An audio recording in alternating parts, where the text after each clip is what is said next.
जब विजन वाले लोग बैठेंगे तो वहां एक कॉन्सेप्ट तैयार होगा जहां से कंक्रीट वॉक होना है। कोई इंजीनियर आया और इंजीनियर पता नहीं कैसे काम करवाते हैं, वो समझ नहीं आता। आप जाकर देखिएगा कि 1.5 नाला से 1.5 फीट नीचे सड़क है। अब उस सड़क पर जब बारिश होगी तो उस नाला बनाने का मतलब क्या बन गया? तो बारिश का पानी तो नीचे है। समस्याएं है यहाँ पर शिक्षा की, जहाँ पर आप देख लीजिए कि स्कूल से भवन खत्म है। हमारे पास मैंने अभी एक परिवार लाभ कार्ड हम वो दे रहे हैं। उस परिवार लाभ कार्ड में युवाओं के लिए है कि जब तक के हम उन्हें रोजगार नहीं दे पाते हैं तब तक उनको 12,000 रुपया उस कार्ड से दे रहे हैं। हमारे मुस्लिम समाज में जो नौजवान लोग हैं इस पीड़ा को वो लोग समझ रहे हैं, और नौजवानों के अंदर में भी जात पात का कोई भेदभाव नहीं है और पार्टी में भी जात पात का कोई भेदभाव नहीं है।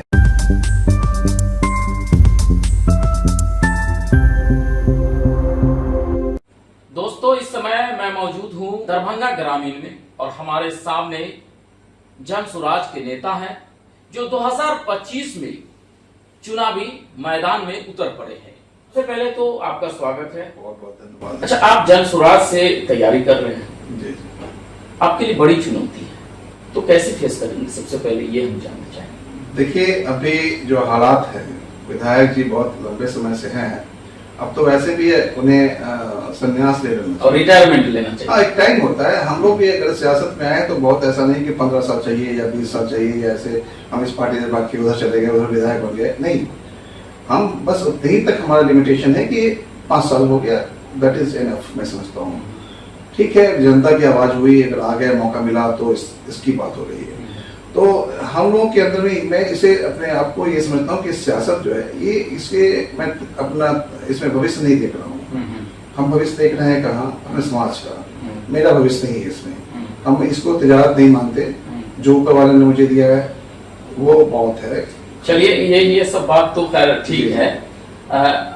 आपके सामने हमने कहा कि आपके सामने चुनौती बहुत है, ठीक है। जो जीते हुए प्रत्याशी हैं या फिर जो एनडीए के प्रत्याशी होंगे, महागठबंधन के प्रत्याशी होंगे और आप हुए, तो उन लोगों से बेहतर आप अपने आप को कैसे मानते हैं जो आपको लोग वोट देंगे? देखिए, मैं एक शिक्षाविद हूँ और मैं बच्चों को एजुकेट कर रहा हूँ। क्वालिफिकेशन की बात है तो मैं PhD गोल्ड मेडलिस्ट हूँ। समाज सेवा की बात है तो मैं इतने दिखा दूंगा कि मुझे कम 36 कंट्री से अवार्ड मिल चुका है। आपको अभी भी दुबई में मुझे वहाँ के एजुकेशन मिनिस्टर ने अवार्ड दिया है। मैं बता दूं कि भारत सरकार से मुझे अवार्ड मिला हुआ है। बिहार में भी आपको आइकॉन ऑफ बिहार से सम्मानित किया गया था। दरभंगा में भी, दरभंगा में हमें ह्यूमन राइट्स ने भी अवार्ड दिया हुआ है। तो मैं समझता हूं कि हमारे पास एक सोच है, विजन है, और उस विजन को लेकर के मैं समझता हूं कि मैं बेहतर हूं। कनेक्टिविटी का मामला है कि जो पीपल से, लोगों से कनेक्शन का मामला है, वो मैं उस बहुत लोग कनेक्ट होते हैं। अच्छा, आपके विधानसभा में क्या क्या समस्या है? समस्याएं है यहाँ पर शिक्षा की, जहाँ पर आप देख लीजिए कि स्कूल से भवन खत्म है। कहीं कहीं मैंने अभी आवाज उठाया था चौपाल में भी, यहाँ पे एक हमारा ये है पंचायत है जहाँ पर एक कमरे में 100 से ऊपर बच्चे हैं, एक कमरा है और 100 से ऊपर बच्चे हैं। उसके बाद सड़कों का हालत तो बिल्कुल खस्ताहाल है। सड़क नीचे, नाला बन गया ऊपर। लेकिन सोच या तो सड़क में गड्ढा या गड्ढे में सड़क, ये पता ही नहीं चलता। देखिए कि विजन, इसलिए बोलते हैं कि विजन लेस लोगों की वजह से ये स्थिति बनी है बिहार की। सदन के अंदर में जब विजन वाले लोग बैठेंगे तो वहां एक कॉन्सेप्ट तैयार होगा जहां से कंक्रीट वॉक होना है। कोई इंजीनियर आया और इंजीनियर पता नहीं कैसे काम करवाते हैं, वो समझ नहीं आता। आप जाकर देखिएगा कि 1.5 नाला से 1.5 फीट नीचे सड़क है। अब उस सड़क पर जब बारिश होगी तो उस नाला बनाने का मतलब क्या बन गया?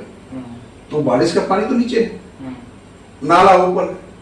तो ये सोच है यहाँ के विधायक को ही मैं कहूँगा, उनकी, या जो लोग जो कार्यपालक जो अभियंता हैं उनकी। हैं कि इन सब जो समस्या है, इन समस्याओं से विधायक जी नहीं निपट पाए। कहाँ से निपट पाएंगे?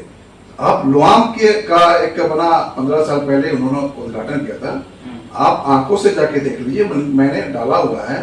यहाँ पर एक स्वास्थ्य केंद्र है, इतना इतना जंगल लगा हुआ है, जो खिड़कियां है पूरी की पूरी टूटी हुई है। अंदर जो घर रूम में हम लोग गए, खुलवा करके ताला बंद ही रहता है, जंग लगा हुआ ताले पर। मैंने वो वीडियो में वायरल किया हुआ है। डॉक्टर आते नहीं। अब ऐसी स्थिति में अगर कोई इमरजेंसी में रात में सडन कुछ मामला हो जाता है वहां के लोगों को, तो 15 किलोमीटर लोग जब गए, रास्ते में ही टेम हो गए।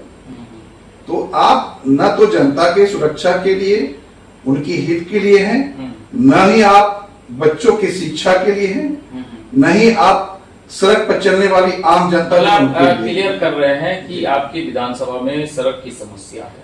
सबसे बड़ी समस्या यही है, सड़क। सबसे पहले तो शिक्षा की समस्या है, शिक्षा की, उसके बाद स्वास्थ्य और सड़क नाली। मतलब कि ये जो 3 महत्वपूर्ण चीज है, जी, स्वास्थ्य, शिक्षा, है ना? जी जी, स्वास्थ्य पहले शिक्षा, उसके बाद शिक्षा और स्वास्थ्य, ये जरूरी है लोगों के लिए। रोजगार के लिए रोजगार और उसके बाद रोड नाले जो है उनका स्थिति तो जनता ही बताएगी।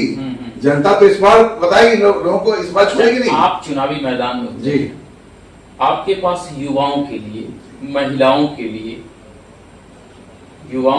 महिलाओं के लिए, बुजुर्गों के लिए क्या कुछ रोड में हमारे पास? मैंने अभी एक परिवार लाभ कार्ड हम दे रहे हैं। उस परिवार लाभ कार्ड में युवाओं के लिए है कि जब तक के हम उन्हें रोजगार नहीं दे पाते हैं तब तक उनको 12,000 रुपया उस कार्ड से दे रहे हैं। उसके बाद मतलब ये सरकार जब बनेगी तो ऐसे नहीं, सरकार बन जाने के बाद, आपने पूछा मुझसे, तो सरकार बन जाने के बाद वो 12,000 रुपया उस कार्ड से मिलेगा उन युवाओं के लिए। उसके बाद 1,000 रुपया हम बच्चे के एजुकेशन के लिए दे रहे हैं। हमारे कार्ड पर उस 1,000 रुपये पर जब मेरी सरकार बनती है तो अगर कोई भी, अगर जो भी गवर्नमेंट के स्कूल्स हैं वहां शिक्षा व्यवस्था अच्छी नहीं है, तो आपकी पसंद अगर होती है कि नहीं, कोई नियर बाई जो भी प्राइवेट स्कूल है, विद्यालय, उसका फी 1,500 है, 2,000 है, उससे मतलब नहीं है। सरकार का यह आदेश होगा कि मेरे कार्ड पर जो कमजोर वर्ग के बच्चे हैं जिन्हें मैंने ये कार्ड इशू किया है, उनको 500 रुपया ही पर पढ़ाना होगा। ये चीजें हैं। अब वहां पर कि बुजुर्गों को 2,000 रुपया पेंशन उसी कार्ड से मिल रहा है। आपको परेशान होने की जरूरत नहीं, भाग दौड़ कहीं नहीं करना है, कार्ड से ही सारा काम आपका हो जाना है।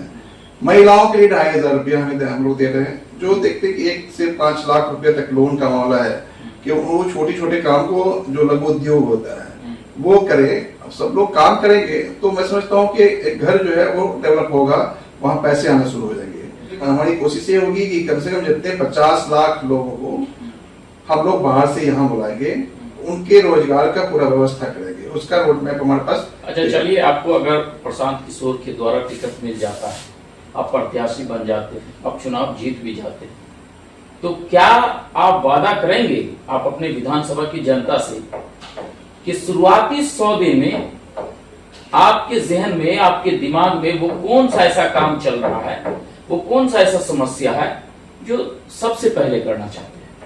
देखिए, शुरुआती 100 दिनों के अंदर में तो आपको तो बताया है, हमारे आदरणीय प्रशांत जी भी बता रहे हैं। नहीं, हम आपसे जानना चाहेंगे आपका, क्योंकि आप विधानसभा जा रहे हैं। हम शुरुआती में कि पहले जो सरकारी स्कूल्स हैं उनकी व्यवस्थाओं को सही करना पहले। क्लियर हो गया कि अगले 100 दिन में 100 दिन के सरकारी विद्यालय की शिक्षण व्यवस्था को ठीक करेंगे। मेरा दूसरा सवाल है कि अगर आप चुनाव जीत जाते हैं तो आप जनता से ये वादा करेंगे कि हर महीने आप रिपोर्ट कार्ड सौंपेंगे आप अपने विधानसभा के लोगों को? निश्चित रूप से रिपोर्ट कार्ड सौंपना भी चाहिए और काम का ब्लूप्रिंट जारी कर देना चाहिए। आज जिस तरह से मैं किसी से ब्लूप्रिंट मांग रहा हूँ कि आप भी 5 साल नहीं 25 और 30 साल का ब्लूप्रिंट जो है वो जारी कर दो, और करना चाहिए। और हम जो काम कर रहे हैं उस काम का रिपोर्ट भी मिलेगा, उन लोग तक पहुंचेगा, एलानिया इंफॉर्मेशन दी जाएगी। हमारे जो जनता है, जनता, हम लोग एक ग्रुप में हम लोगों को जोड़ने का प्रयास किया है। अब जो है आज सोशल मीडिया का जमाना है, तो उस सोशल मीडिया के जमाने में लोगों से हम रूबरू हुए होंगे और मैक्सिमम कोशिश ये रहेगी। मतलब आपने वादा कर लिया? ये वादा तो है। आपकी पार्टी को वोट कटवा पार्टी का? जी, दोनों पार्टी जो है ना, वोट कटवा तो हम है, उनके समझ से वोट कटुआ कह रहे जनता तक भेजा जा रहा है, लेकिन वोट कटुआ कहने वाले जो है उनको बहुत डर है, और ऐसा काटेंगे ना हम लोग, ऐसा काटेंगे कि दोनों साफ हो जाएंगे, इस बार बोलने लायक नहीं रहेंगे, मतलब जनता काट देगी, पूरा प्लान है ऐसा कटेंगे कि साफ हो जाएंगे, साफ। अगली बार से सोचने को भी मजबूर हो जाएंगे कि हमने क्या कह दिया। मुस्लिम समुदाय से आते हैं, राजद का कोर वोटर कहा जाता है मुस्लिम, बिल्कुल। अब ऐसे में आपके लिए तो बड़ी चुनौती होगी, क्योंकि आप पीके के साथ आए हैं। जी जी। तो क्या क्षेत्र में किसी तरह की बातें सामने आ रही है, या फिर आपको हो रहा है कहीं पे दुश्वारियां बात करने में, लोग आपको कह रहे होंगे कि भाई हम तो खाटी राजद के लोग हैं, हम कांग्रेस के लोग हैं, अब जन सुराज को तो नहीं देंगे, ये तो वोट कटवा पार्टी है, ये तो बीजेपी के लिए काम कर रहा है, क्या ऐसी बात सुनने? देखिए, नहीं ऐसी कोई बात नहीं है, मुस्लिम समाज के लोग भी चीजों को समझ गए हैं। हमारे मुस्लिम समाज में जो नौजवान लोग हैं, इस पीड़ा को वो लोग भी समझ रहे हैं, और नौजवानों के अंदर में भी जात पात का कोई भेदभाव नहीं है, और पार्टी में भी जात पात का कोई भेदभाव नहीं है। इन चीजों को ऐसी बात नहीं कि मुसलमान जो है वो किसी अपने समाज के हिंदू नौजवान से अलग है या हिंदू मुसलमान से अलग है, नहीं, सब लोग एक समाज में एक तरह रह रहे हैं, जी रहे हैं। जो हवाएं चल रही है वो पार्टी जो लोग हैं वो गलत हवा दे रहे हैं, समाज आज भी संगठित है। मतलब आप मानते हैं कि वो हवा जहाँ से निकल रही है उन्हें डर है, मुसलमान ही इस बार हवा निकाल देगा इनका, आप देख लीजिएगा। अच्छा। अब कुछ लोग हैं, देखिए इससे ये इनकार नहीं किया जा सकता है जिनको सेल्फ बेनिफिट हो रहा है, अपना फायदा है, लोग जुड़े हुए हैं, जो समझ नहीं पा रहे हैं तो वो जुड़े हुए हैं, ऐसे लोग कुछ हैं तो उनका नहीं चलने वाला है। कुछ ऐसा 10% लोग हैं तो 10% वोट लेकर के अपना साइड हो जाएंगे, लेकिन मुस्लिम वोट दे। चलते विधानसभा की जनता से क्या अपील करना चाहेंगे? विधानसभा की जनता से अपील कर रहे हैं कि आप सभी समाज के लोग मिलकर के बिहार का बदलाव करें। बिहार की जो बेइज्जती हो रही है, अगर कोई समाज का लोग पिट रहा है तो हम पिट रहे हैं, बिहारी बन के रहे, बिहारी की इज्जत का सवाल है। तो अगर कोई ब्राह्मण पिट रहा है तो वह बिहारी पिटा, कोई राजपूत पिट रहा है तो बिहारी पिट रहा है, मुसलमान पिट रहा है तो बिहारी पिट रहा है। जो अपमान हो रहा है उस अपमान को बचाने के लिए हम चाह रहे हैं कि हम बच्चों को यही रोजी रोजगार देंगे, उनको यही शिक्षा देंगे। ये दर्द और पीड़ा हर समाज के लोगों को होना चाहिए। लेकिन आप मुझे आजमा तो सकेंगे, फिर प्रशांत किशोर जी 5 साल के बाद हटा दीजिए ना, मार करके। हम बता रहे हैं, मैं बोल रहा हूँ ना कि आप अगर नहीं सही लग रहा है तो 5 साल के बाद आप हटा दे रहे। जैसे हम यही अपील करना चाहेंगे आपके चैनल के माध्यम से कि लोग अपने अपने बच्चों की चिंता करें, न कि उन नेताओं की चिंता करें जो नेता आपके बच्चों की स्थिति को खराब किया है। उनके लिए कोई ऐसा रोड मैप तैयार नहीं किया। आज भी मध्यम क्लास के लोग पढ़ने भी जाते हैं, आप छोड़ दिए नीचे क्लास के लोगों को, तो दिल्ली पंजाब हरियाणा में जाते हैं। व्यवस्था सही होना चाहिए इसके लिए। ये थे हमारे बीच डॉक्टर सुहैब साहब, दरभंगा ग्रामीण से जन सुराज की पार्टी से चुनावी मैदान में है, और 2025 में इन्होंने क्या कुछ रोड मैप तैयार किया है, इस पे इन्होंने चर्चा की।